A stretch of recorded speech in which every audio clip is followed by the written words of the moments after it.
Well, with the release of God's Not Dead 3, A Light in Darkness, rolling out this week, I've decided to review the God's Not Dead movies. God's Not Dead 2, I'm going to be reviewing here in a few days. But first, let's talk about God's Not Dead, the first movie. Well, what's this movie about? God's Not Dead is about this one college student named Josh Wheaton. Yeah, that doesn't really sound familiar at all. And he goes into a philosophy class.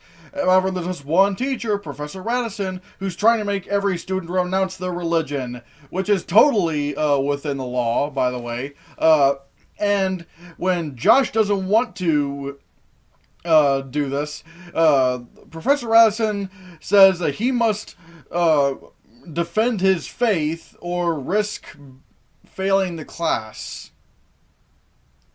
Which, like I said, is completely legal. He's so allowed to do that. P.S. In case if anybody has not gotten the hint, no, those two things are completely illegal and he should not be able to do that. That's one flaw against this movie, but oh boy, there's a lot more to come. Let me just start out with the main criticism that most people have with this movie, of the way it portrays atheists. People say that this movie makes atheists look like the most evil sons of bitches out there who just want to attack religion and just destroy it. And yeah, this movie does try to do that. It tries to make atheists look like the most evil people on the planet. But trust me, they make everybody look bad in this movie. And no, it's not in the case of South Park or Family Guy, where it's used in a comedic standpoint to where you're not actually supposed to take this seriously. No, with God's Not Dead, it actually does want you to take all of this seriously. And so, with having everybody being portrayed in the worst way possible, this actually works against the movie. So really, nobody wins. So yeah, atheists look like evil pieces of shit, which, yeah, we already knew that just by watching this movie. But let's talk about the way this movie portrays Christians. This movie portrays Christians as helpless, defenseless, perfect little people that could never do any harm, and that they're the little man. They're the little man who's always getting, pummeled by the atheists who just want to destroy their religion. Okay, in all honesty, any Christians out there should be just as offended as atheists are with the Christians' portrayal in this movie, because this, like I said before, this movie makes Christians look horrible. And I'm not saying that all Christians out there are assholes. I'm not. Just like I'm not saying that every atheist is the most perfect human being ever. No, there are good Christians and bad Christians, and there are good atheists and bad atheists. But trying to put on these stereotypes does nothing for anybody. When you portray stereotypes that are so unrealistic, you can't relate to any of the characters. And really, no one should be relating to Josh because, I should say very few people should be relating to Josh. Because, when has this kind of occurrence ever happened? Now the movie tries to have, these stupid little court cases, at the end of the credits, it tries to show these little court cases of how the man tried to take down Christianity. But when you actually look into these court cases, it has nothing to do with that at all. You could probably find images of this on Google. Just look up God's Not Dead court cases, and it'll probably show you why little to none of these court cases carry any kind of weight whatsoever. So yeah, that's 2 down when it came to how this movie portrays religion. Atheists apparently in this movie are evil and will not have any kind of humanity, and Christians are the do-gooders who never do any harm and are the helpless, defenseless little people who can't stand up for themselves. But now let's get into the third religious group that this movie attacks: Muslims. And quite honestly, this is probably the worst one of them all, because this movie makes you think that the Muslims are going to be, somewhat understanding. But no! Later on in this movie, a Muslim father, literally, when he finds out that his daughter has been listening to sermons and Christian songs, he beats the shit out of her and tosses her out of the house. Yeah, because totally Muslims would do that. I mean, look, I don't know about that kind of culture, but I'm very sure the majority of Muslims would not do that. Just like I'm pretty sure the majority of Christians aren't defenseless little weaklings, and just like atheists aren't the most aggressive human beings ever to exist. And don't take my word for it, because yes, look, I'm gonna say it out loud. I'm personally an atheist. I don't really care if you're a Christian. If you're a Christian, good on you. I have no problem with that. As long as you don't use your religion to hurt other people, then fine. I don't care. Like, you do you. That's fine. If God or prayer helps you live life, and it gives you the motivation to do good, good on you, man. That's great. But like, this movie is just horrible. I just really hate all these stereotypes in this movie, because, like I said, with no stereotypes, there are no relatable characters, and with no relatable characters, why should I give a shit whatever happens to these characters? Because of the fact that they are so overly stereotyped. Oh yeah, and Willie Robertson from the Duck Dynasty's in this. Yeah, because yeah, this movie came out in 2014. Yep, yeah, they're gonna be remembered very fondly. Another problem I have with this movie is that it tries to raise, legitimate arguments and points for the actual religion and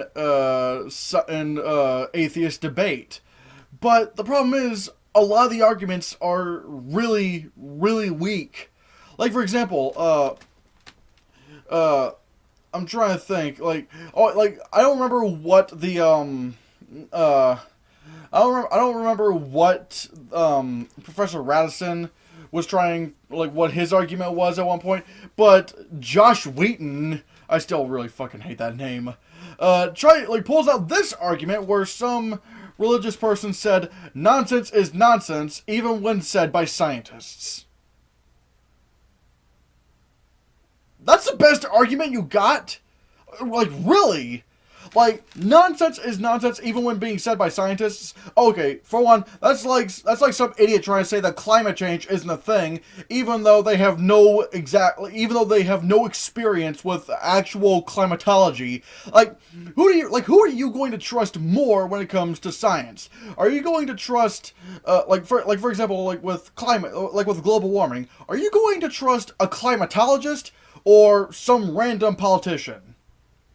I'm going to go with the climatologists because they have studied their whole lives for that specific thing, so obviously I'm going to side with what they say. Now, I'm not saying everything scientists say is right, because, well, quite frankly, different scientists have different viewpoints and have different theories, but you can't just throw out the whole thing of nonsense is nonsense, even when said by scientists, without actually having context to what you're saying.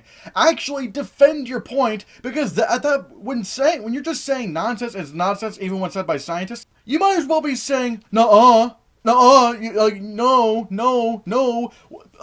like, okay, I get what you're trying to say. Please tell me why I'm wrong. This movie has no concept of logic. This movie has no concept of actual debates between people. It's just mind-boggling. And when this movie, and throughout this movie, it's trying to make you think that it's trying to be all heavily debateful and wow, this is a serious debate that's going on, even though the arguments everybody makes is complete bullshit. And it's just basically the equivalent of This movie tries to pull the ultimate cop-out where the atheist teacher, Professor Radisson, has a sad backstory. Wow.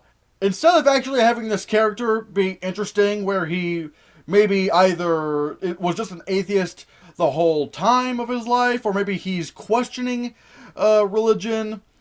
No, let's just put a sad backstory, because that'll get the tears jerking, but in reality it won't get the brains going. Because, look, if it's between making the brain go and making the tears go, then I'm going to take the brain.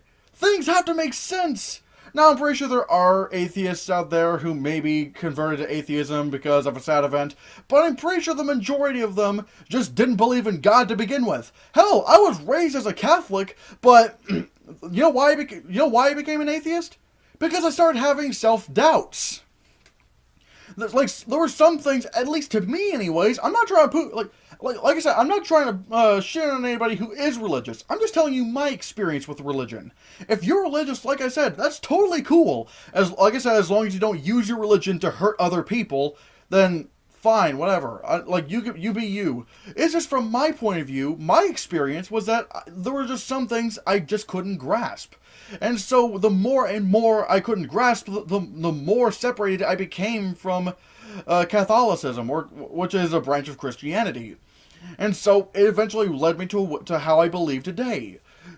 And that's, like, why couldn't it be something like that? Why couldn't it be something like that? Like, I mean, Professor Radisson being a Christian at first when he was a kid, I mean, that's not the bad part, but the bad part, the stupid cop-out part, was that instead of trying to actually have, like, actual logic going on as to, well, I can see his viewpoints as to why he would, slide away from Christianity into being an atheist. Instead of having, an actual thought-provoking reason as to why he became an atheist, he just has a sad backstory to where he now hates God. That just completely retcons the entire movie. Every argument that this movie tries to make is now thrown completely out the window because now it just means complete shit because he had a sad backstory as to why he became an atheist. Ugh. I really don't get this movie. I can maybe understand why a lot of people would like bad movies, or at least movies I think are bad, but I just cannot grasp how anybody could like this movie, or God's Not Dead 2, which I'll review here in a few days. This movie is hurtful. It makes atheists look like the most extreme, horrible people you've ever met. It makes Christians look like helpless, defenseless little weaklings, even though I'm pretty sure if you ask a lot of Christians, they're very strong-willed people. And it makes Muslims look bad because this movie makes them look like that if their children are caught, listening to other forms of religion, they'll beat them up and throw them out of the house. Yeah, because the world totally works like that. The world totally works in stereotypes. Fucking stereotypes, not real people. People don't exist. People don't have, legitimate personal reasons as to why they would renounce their faith. No, that's not it at all. There has to be always a sad reason, and that turned them bad because, everybody's the Grinch. Fuck. I just can't. The only thing I can say that's anything remotely good about this movie is the fact that, or at least the opinion of mine, that the guy who plays Professor Radisson, what's his name, Kevin Sorbo, he actually does do a pretty good performance in this movie. I will give him that. He actually does deliver a good performance. You're just saying that because he's an atheist character. Really? Well, join me next time in my review of God's Not Dead 2, and you'll see my rating for that movie, because there's plenty of atheist characters in that movie. So yeah, I'm going to be giving God's Not Dead a 1 out of 10. Please do not try to see this movie. And if you're one of those people who just wants to, make fun of a bad movie, okay, fine. But if you really want to watch some good Christian movies that balances everybody's faith out, then watch movies like, The Prince of Egypt or Hacksaw Ridge. Those movies are legitimately great religious movies. And this is coming from someone who's not religious. I can look at these movies and understand why the Christian characters, or at least the religious characters, would want to be Christian, why they feel this way. Those movies do a good job of that. God's Not Dead doesn't. So whatever the case, what do you think of God's Not Dead? Let me know down in the comments below what you think. Thank you so much for watching. Give this video a like, share the video so we can get the channel circulated, and if you want to see more, click this.